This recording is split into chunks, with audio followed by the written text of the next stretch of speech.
సొంత ప్రభుత్వంపై కల్వకుర్తి కాంగ్రెస్ ఎమ్మెల్యే కసిరెడ్డి నారాయణ రెడ్డి తీవ్ర విమర్శలు గుప్పించారు.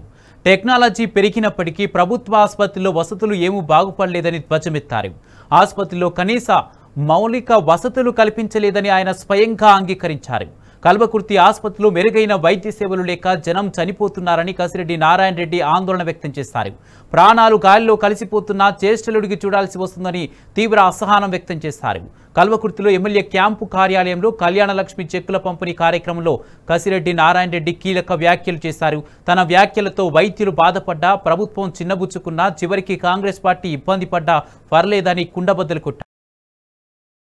సౌకర్యాలు సరిగ్గా ఉంటే నిండు ప్రాణం పోయేది కాదని తేల్చి చెప్పారు. సొంత ప్రభుత్వంపై ఎమ్మెల్యే కసిరెడ్డి నారాయణ రెడ్డి చేసిన వ్యాఖ్యలు రాజకీయ వర్గాల్లో చర్చకు దారితీశాయి.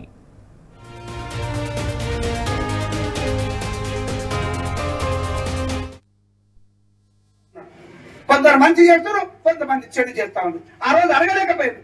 ఎంతమంది రోగులు ఎంతమంది ఇబ్బంది పడుతున్నారు. ఈ రోజు ఇక్కడికి వెళ్తే ఏది గతి లేదు. హాస్పిటల్లో ఈ రోజు టెక్నాలజీ పెరిగింది. ఇన్ని వేల కోట్ల లక్షలను కోట్ల రూపాయలు పెడుతున్నారు, కానీ ప్రాణాలు పోతా ఉన్నాయి.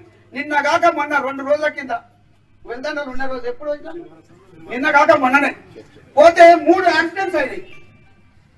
ఒక ప్రాణం నిండు ప్రాణాన్ని ఇక్కడ హాస్పిటల్ కరెక్ట్ గా లేకపోవడానికి నేను ఈ రోజు చెప్తున్నా. ఈ డాక్టర్స్ ఫీల్ అయినా, ఈ ప్రభుత్వాలు ఫీల్ అయినా, లాస్ట్ కాంగ్రెస్ ప్రభుత్వం ఫీల్ అయినా కూడా చెప్తున్నా.